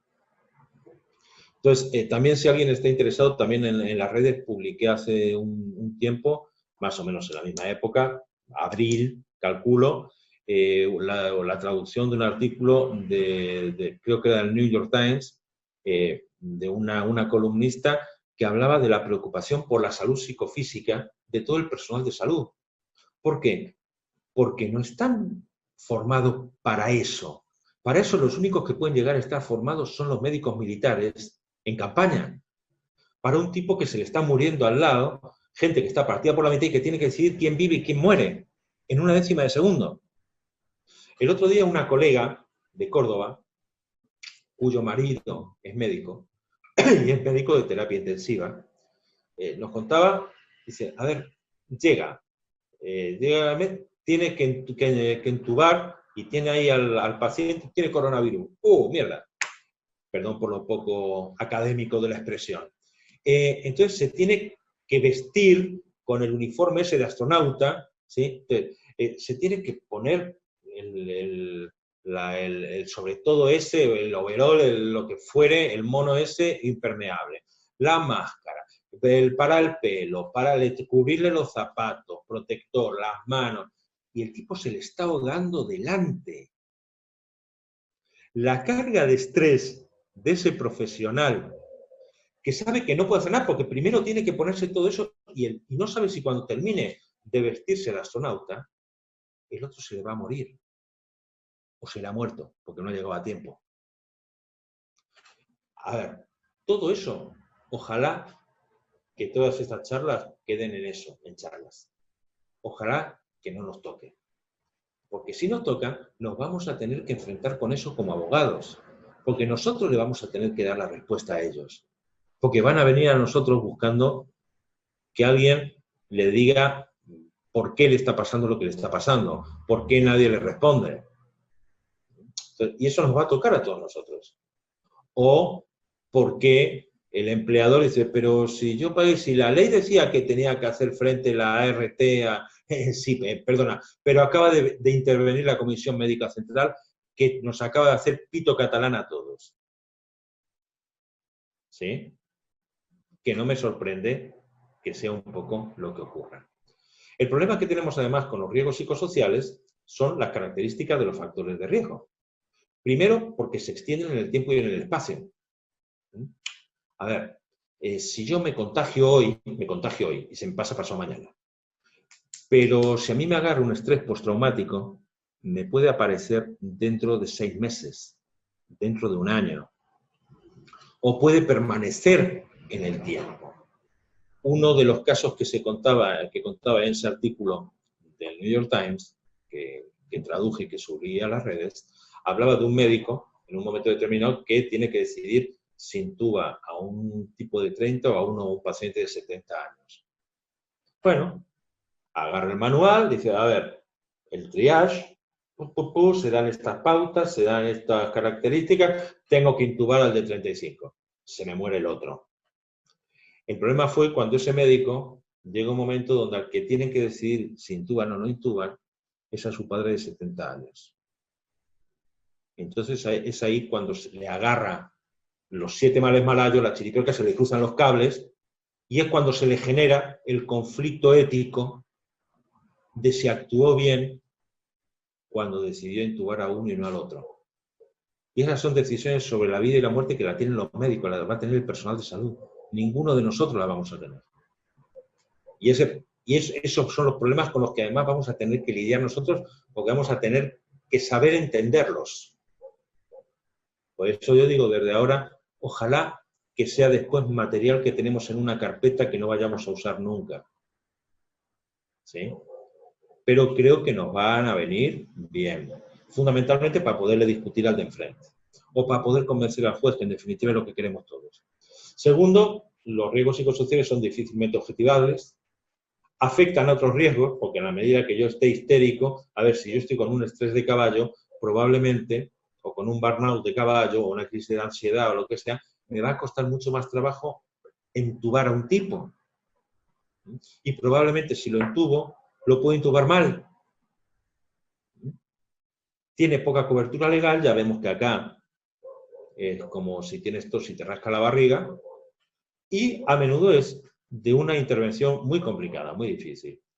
Y además afectan otros factores externos, que tienen que ver con el entorno, con la biografía personal, con el contexto, con un montón de cuestiones que hay alrededor. ¿Sí? Todo esto afecta a derechos fundamentales del individuo, a la dignidad como persona, a la dignidad, al derecho a la integridad física y personal, no solo física, psicofísica. El derecho, ese derecho a una salud positiva, que va más allá de no tener enfermedad. ¿Okay? Todo esto si nos centramos, por ejemplo, en el personal de salud, ¿sí? Y estamos hablando de esas 3 figuras. Estrés, que ¿quién duda que van a estar estresados hacia el caracú? Yo no conozco a Claudia, pero personalmente creo, pero cuando Andrea mencionaba que había algunos con familia médicos, asentía con la cabeza. Así que me imagino que efectivamente estaba hablando, a ver, ¿cuál es el nivel de estrés que tiene su marido y cuál era el que tenía antes de que empezase la locura del coronavirus? Necesariamente tienen que cambiar, necesariamente tienen que estar afectados. Tema de violencia laboral, de móvil, de acoso, inseguridad contractual. A ver, estamos en un momento donde no sabemos si mañana vamos a tener un lugar donde volver a trabajar. Imaginemos, esto se nos multiplica, ¿sí? Se potencia el solo. Conciliación de familia y trabajo. A ver, decía Andrés, hablábamos del tema del teletrabajo. Hoy conciliar familia y trabajo en un marco donde mucha gente está trabajando desde casa es complicado, es muy complicado. Hay algunos que podrán hacerlo en mejores condiciones, pero hay otros que se están volviendo locos. Y están volviendo locos a la familia, además. Y sin duda el tema del burnout o desgaste profesional, o incluso la cuestión del tecnoestrés. Estamos todos, a ver, yo ahora mismo he llegado un momento en que miras el WhatsApp y tienes hoy a las 3, 15 Zooms distintos, más otros 3 en Instagram, 2 más en YouTube y uno que me viene por paloma mensajera. Uno ya no sabe, tiene que empezar a dejar cosas de lado, a elegir qué haces, qué no haces, porque además, caramba, hoy todo el mundo hemos empezado a hacer esto, con lo cual tiene gente brillante que está dando charlas, la mayoría de ellas gratuitas, todos los días en todos los horarios. Los días tendrían que tener 72 horas más o menos, para poder, si es que la cabeza nos aguanta el ver tantos Zoom, tantos no sé qué. A ver, estamos todos, de tanto Zoom parece que estamos en medio de un avispero. Zoom, zoom, zoom, zoom, zoom, zoom. Está zumbando permanentemente todo el día.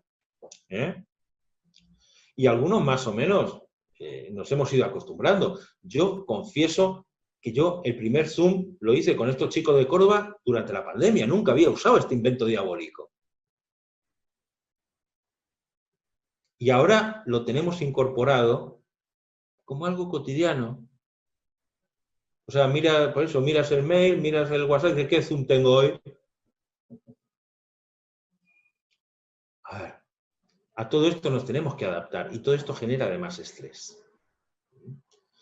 Esta es un poco la idea que quería plantearos, que quería un poco compartir con vosotros, no tanto de la charla de la mesa de la facultad, así la charla magistral, sino comentar algunas de las cuestiones que me parece que están y que van a venir y sobre las cuales nos va a tocar pelear a brazo tendido en los próximos meses e incluso años, ¿sí? Así que, bueno, con esto un poco la idea es terminar con esto y abrir el juego a comentarios, depresiones, angustias e ideas generales que se le pueda ocurrir. Bueno, gracias, Frank. La verdad que estuviste espectacular como siempre. Todo tu público está acá, que siempre te seguimos en las redes, en todos lados. Como siempre digo, más federal que nunca el país. Realmente estamos recorriendo. Si hay algo que podemos encontrar lo positivo en la parte académica, la parte de capacitación, la parte de unidad. Me imagino que todas las profesiones, uno ve la nuestra, que es la de abogados. Ahí Patricia levantó la mano, que seguramente quiere hacer una pregunta, así que la dejamos a ella. Y gracias, amigo, gracias. Gracias, Andy, también, por la generosidad, por estar acá, por la verdad... como gracias a vos, André, y a todos los que estuvieron del otro lado. Te quiero, te quiero. Bueno, ahí la escuchamos a Patricia, que quiere hacer alguna pregunta. Patri, te escuchamos, mi amor. Y desde ya que es un placer, con Francisco venimos compartiendo muchas situaciones y lo que le quería preguntar y quería que sirviera de una reflexión para todos nosotros, que de qué manera vamos a poder encontrar los recursos para que realmente pueda lograr todos los comprometidos de salud que podemos llegar a encontrar por esta situación de pandemia, para superar las deficiencias de la cuestión normativa, porque la cuestión normativa pareciera que deliberadamente está planteada para hacer una carrera de obstáculos y no una verdadera solución con la necesidad de atención inmediata que van a requerir todas estas situaciones. Esa es un poco la reflexión y la pregunta que yo quería dejar propuesta para todos. ¿Qué tal, Patricia? ¿Cómo estás? A ver, yo creo que, no sé si estará de acuerdo Andrés conmigo y el resto de los colegas, pero me parece que acá lo que vamos a tener que trabajar va a ser en base a demandas muy bien armadas, sólidas, con planteos sólidos, con información seria y contrastada, de manera de convencer a los jueces, que va a ser lo más difícil, de que tenemos razón y que aquellos que nos estuvieron cuidando durante 80, 100 días merecen ser cuidados y merecen que les demos una respuesta. No solo los médicos. Hablamos de colectivos muy amplios. A ver, si un chico de Rappi o de Pedidos Ya se nos contagia de COVID-19, caramba, a ese pibe que de repente, de ser un trabajador anónimo que estábamos discutiendo si era relación laboral o no era relación laboral, ahora de repente se ha convertido un poco menos que en superpollo. Es Superman, es personal esencial, todos los adoramos, pero seguimos sin saber y sin determinar si tiene una relación laboral, si es un autónomo, ¿qué es? Bueno, si este se contagia, lo que tenemos, creo, que tener la sensibilidad y la habilidad de intentar convencer al que tiene que tomar la decisión de que efectivamente tome la decisión correcta. Yo cuando estudiaba allá en la Complutense de Madrid, tenía un profesor que decía que cuando uno iniciaba un juicio necesitaba 3 cosas. Tener la razón, que sin duda la vamos a tener. Saberla exponer, que no me cabe duda que todos los que somos abogados de acá somos eximios abogados. Y lo más difícil, que te la den. Ese es el punto clave, que te den la razón. Con lo cual, va a haber que seguir insistiendo. A ver, yo no creo, corrígeme también Andrés, yo no creo que la promulgación del DNU 367 haya sido casual. En todos los foros en los que yo participaba, y en todos los que participé, desde el comienzo de la pandemia hasta ese momento, decíamos qué es lo que pasaba y necesitábamos una regulación puntual, algo que dijera que si un médico se enfermaba y enganchaba un COVID-19, eso era una enfermedad profesional. Ok, publicaron el 367, está bien. No es que nos dieron una solución para todo. Pero yo creo que las redes... Fran, sí. Discúlpame que te interrumpa. También destacar la labor de la justicia, que se expidió en este caso muy bien, y debemos ver el amparo que resolvió Rosalía Romero, es muy rápido, expeditivo, de una enfermera del TORNU que solicitó mediante acción de amparo la protección, los elementos, exacto, y Rosalía de forma heroica ha condenado a la Rete y al gobierno de la ciudad, incluso con las 30. Impecable. Por eso, cuando tenemos funcionarios comprometidos con el derecho del trabajo, sin importar a qué sector representamos, hay que ver acá, yo digo siempre, la centralidad del trabajador y el humano, digamos. Estamos en tiempos difíciles para el mundo, para el país, y más a un trabajador esencial como es un médico, un enfermero, no darle cobertura de ART, están expuestos totalmente, es realmente un acto de inhumanidad, digamos. Sí, en la intervención... Pero bueno, hay que también así fue hay que destacar también la justicia que se ha aportado, ha actuado a las alturas de las circunstancias. Exacto, sí, bueno, esperemos que todos, una vez que eso ya se empezó a hacer público, porque hubo luego varias sentencias también en el mismo sentido, y algunas presentaciones por la Asociación de Enfermeros, la Asociación de Médicos, en fin, empezó a correrse una vez. A ver, las redes hoy, inicias un amparo, te dicen que sí, algo que retomo una palabra que utilicé cuando comencé a charlar con vosotros, razonabilidad. Es razonable que te proteja. Es razonable que a un tipo que le estoy mandando al frente no lo mande con una onda, con un tirachinas. Lo tengo que mandar equipado. Entonces, y también quisiera, Fran, si me permitís aportar vos a hablar de razonabilidad, que ahora lo voy a incorporar digamos, a mis nuevas charlas, y también no olvidar que siempre también lo digo, que el artículo 62 y 63 de la vieja ley de contrato de trabajo habla que las partes deben actuar bajo el principio de buena fe, solidaridad y colaboración. Repito, buena fe, solidaridad y colaboración. Y esto no solo en el ámbito de los accidentes y enfermedades laborales, sino también en este marco de emergencia económica que vimos para las suspensiones, para la prohibición de despidos. Entonces, apelar en estos tiempos tan difíciles a la buena fe, que a veces la vemos tan distante. Totalmente. Yo creo que acá hay algunas preguntas, a ver, no sé si los que hicieron las preguntas, si lo quieren hacerlo ellos en particular, o voy haciendo algunas preguntas, porque la verdad que ya casi las 7 de la tarde, la verdad que es un poco de abuso hacia ustedes y hacia el público. Vamos a hacer... Estamos acostumbrados a que abusen ya de nosotros de esa manera. Che, lástima que no tenemos algo para unos sanguchitos o algo, porque si no estaríamos todos en un break comiendo algo, ¿no? Qué lástima. Lo que extrañamos siempre son las galletitas de Betty.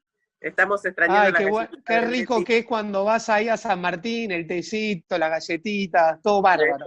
La verdad que sí. Bueno, preguntan, si los trabajadores dependientes exceptuados por el DNU, ¿la presunción abarcaría el contagio en el tramo in itinere, dado que la contingencia no es un accidente laboral? Buena pregunta. En principio sí, salvo que, a ver, en principio se supone que sí, porque, a ver, si yo estoy cubierto, estoy a disposición del empleador en lo que se considera el accidente in itinere y me contagio, debería. El tema es que voy a tener que demostrar que me contagié, porque acá la inversión de la carga de la prueba se hace solamente en el caso del personal de salud. Los médicos. Y según y cómo.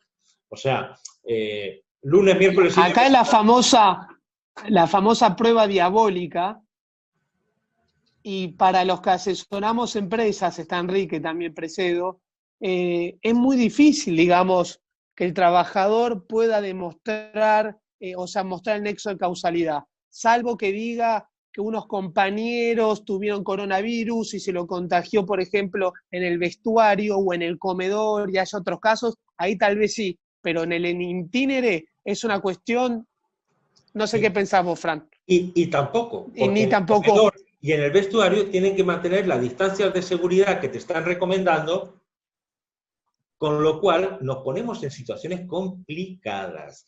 Y para el itinere, la propia Superintendencia de Riesgos, en esos documentos que yo decía que aprobó el gerente de la Superintendencia de Riesgos de Seguros, de Riesgo del Trabajo, habla de las medidas de cuidado que tienes que tener. Primero te dice que no uses el transporte público. Esa es la primera recomendación. Que vayas en bicicleta si no vives muy lejos. Textual, no me lo estoy inventando. Segundo, no, obliga a las empresas a pagarle los medios de transporte, Remis, Uber. Y si viaja, por ejemplo, yo creo que estaban pensando en el subte en la ciudad de Buenos Aires, tenía que evitar la aglomeración de gente en los lugares en los que lo puede tomar. Perfecto, porque llegaron en el subte y dijeron, cerramos casi todas las estaciones y dejamos una solo para que se nos acumulen bien. Es decir, hay un montón de cosas que parecen que estaban jugando. A ver, los patitos estaban cada uno por su lado y jugaban a cosas distintas. Entonces, en lugar de ponerse, de sentarse todo y decir, a ver, si te estoy diciendo que no puedo acumular gente, no voy a hacer algo que me sirve justo para acumular gente, salvo que ese sea el objetivo. Abrir la puerta a que te diga, ¿y usted cómo viajaba? Yo en subte. ¿Y dónde lo tomaba? Yo lo tomaba en Avenida Los Incas. Ah, pero en Avenida Los Incas, porque este están cerrados, entonces se te juntaban 10 veces más de las personas y tienen que estar, solamente viajan los que están sentados en el vagón. Y los demás se suben por las paredes, son como Spider-Man. O están todos acumulados en el andén esperando a que se haga un lugar en el próximo vagón. Con lo cual, hay un montón de cuestiones que, aunque la respuesta teórica es sí, abarca si se contagian en el itinere. El problema va a ser que demuestres que va a ser en el itinere, que te tengas que pelear, y si tomó además el que viajaba las medidas de seguridad, Ojo, acá va a haber un tema a favor de las empresas cuando las ART le quieran pasar el muerto a las empresas. Y es que las ART no han hecho las capacitaciones, ni las formaciones, ni el control de si el empleador último responsable de garantizar los medios de salud ha hecho todo lo que tenía que hacer. Entonces, como no lo hizo, en una de esas te encuentras un juez que las condena. Con lo cual, yo, empleador, empezaría a mandar telegramas o cartas de documento a la ART o a notificar a la ART diciendo, señores de la ART, vengan ustedes y nos dan una charla de cómo utilizar adecuadamente los barbijos. Yo esto lo dije en el mes de marzo-abril, que esto es lo que deberían estar haciendo los empleadores, para cubrirse, porque obviamente las ART no iban a dar abasto. Entonces, el incumplimiento ahí ya era de la ART. Yo sigo todo, pero yo no sé usar barbijos, señor de la ART. Venga usted, que su obligación, entre otras, más allá de decirme qué tengo que hacer, es enseñarme, venga usted a la fábrica y enseña a los muchachos a ponerse, quitarse los barbijos, a ver cómo tienen que usar las medidas de seguridad, las máscaras, cómo se tienen que disfrazar de hombre rana, etcétera, etcétera, etcétera. Sí, en la medida que yo le haya intimado a la ART y la ART no lo haya hecho, ¿tengo una herramienta de defensa? Sí. O al menos eso es lo que yo creo. Hay por ahí una consulta a Mariana. Aquí Carlos pregunta, ¿no? Después dejamos que hable Mariana. ¿Qué opinan respecto de un trabajador que se niega a salir a la calle para realizar una tarea no esencial? ¿Se podría decir que salir a la calle implica, en las actuales circunstancias, un factor de riesgo por la probabilidad de contagio? En ese escenario, ¿podría ello configurar una causal justificada de retención de tareas por incumplimiento del deber de seguridad del patronal? A ver, si no es tarea esencial, igual, a ver, aquí creo que no hay definiciones absolutas y hay que ver cada caso. Va a depender si el tipo vive solo, si el tipo tiene chicos, si vive con la madre de 80 años y le da miedo salir y volver contagiado. Diana, creo que te habilité el audio. Hola, ¿qué tal? Buenas tardes. Yo tengo una consulta. Yo soy abogada de empresas, ¿no? Y estoy bastante preocupada por toda esta situación. Y yo quería saber qué opina usted, porque en realidad el decreto 367, artículo 1 y 2, dice que la RT se va a presumir la enfermedad profesional en el caso de los esenciales. Y me pasa mucho que hay empresas que se están encuadrando en esenciales con casos dudosos, digo yo. A veces me pasa con los clientes que me tengo que sentar a decir, mira, yo no sé si es tan esencial, porque realmente todas las disposiciones que ampliaron el artículo 6 son un poquito a veces dudosas. Yo lo que les digo a los clientes es que notifiquen a la RT que están haciendo la actividad esencial por si eventualmente aparece un caso. Pero ¿usted piensa que puede ser un caso de rechazo? Es decir, que la RT diga, no es una actividad esencial, no está en el artículo 6 del 367, entonces lo voy a rechazar. Porque mi temor es que empiece a pasar con estos casos. Yo te voy a dar un ejemplo, Fran. Que yo de las RT me quiero cualquier cosa. Por eso, todavía no me pasó, pero tengo muchos clientes que están como a la fuerza metiéndose y que nos cuesta interpretar el tema de la habilitación. Y mi temor es que empiece a pasar eso, ¿no? A ver, si a ti, que eres su abogada, te cuesta interpretarlo para adentro, imagínate para la RT que lo tiene que interpretar para afuera. No, te comento algo sí, Andrés, que nos está pasando con empresas que asesoro de una textil muy grande, que al margen del tema del coronavirus, siempre hemos tenido problemas con la hernia de discos, con las lumbalgias, a veces incluso eran preexistentes y el RT te la rechaza. Por eso te la rechaza y después hacen el juicio contra la empresa e incluso las acciones civiles. Creo que esto nos perjudica a quienes asesoramos también a empresas, las perjudica porque al fin y al cabo los trabajadores van a reclamar por acción civil y, digamos, a la empresa, porque las RT no van a querer dar cobertura.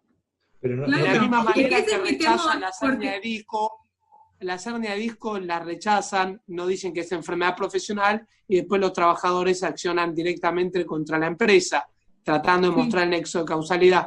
Pero la realidad es que el panorama, incluso en la Comisión de Legislación de la UIP, de la Unión Industrial de la Provincia de Buenos Aires, y la UIA hemos discutido este tema con una preocupación.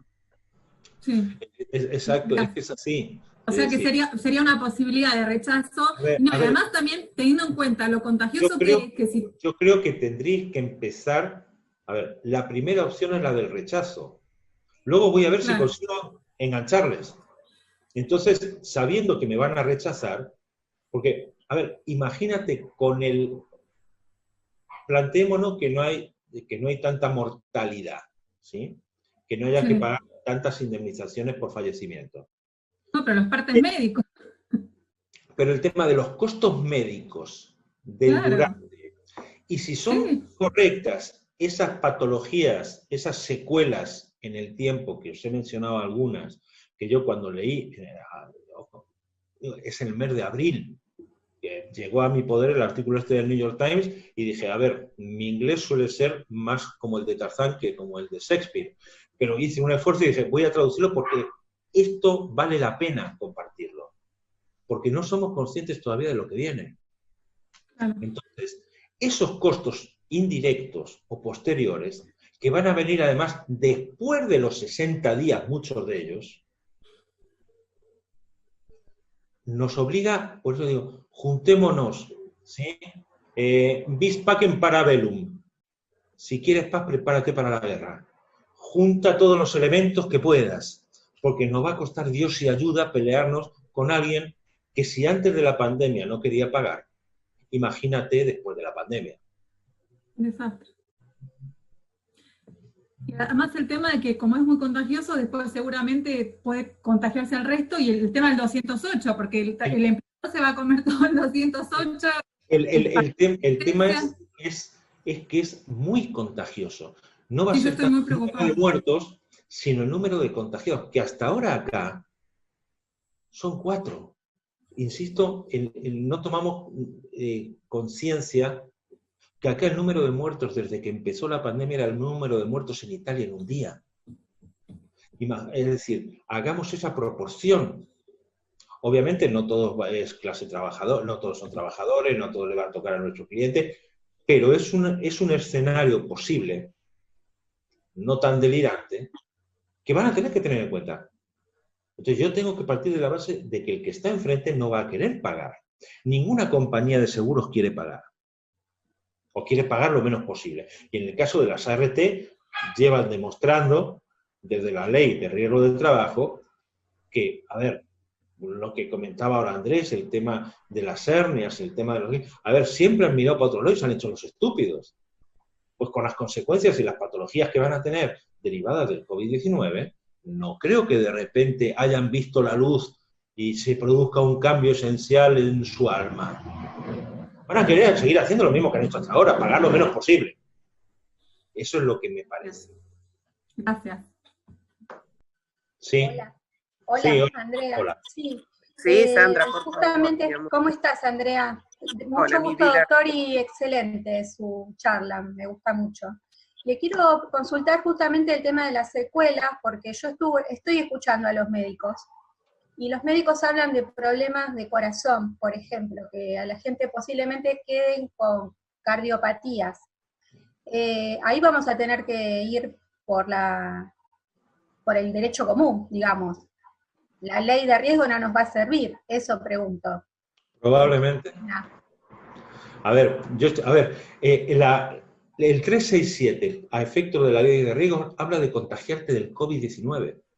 Claro. No se habla de las secuelas derivadas del COVID-19.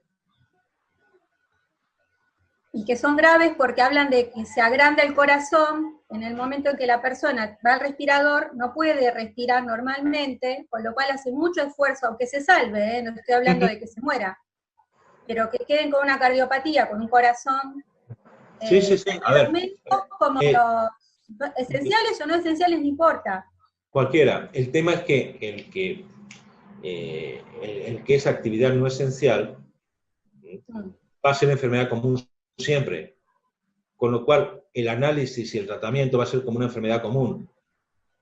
Claro. El problema que vamos a tener es de las actividades esenciales que vamos a querer que encajen dentro de la figura de enfermedad profesional porque el tipo se enfermó laburando. más allá de que sea personal de salud o no.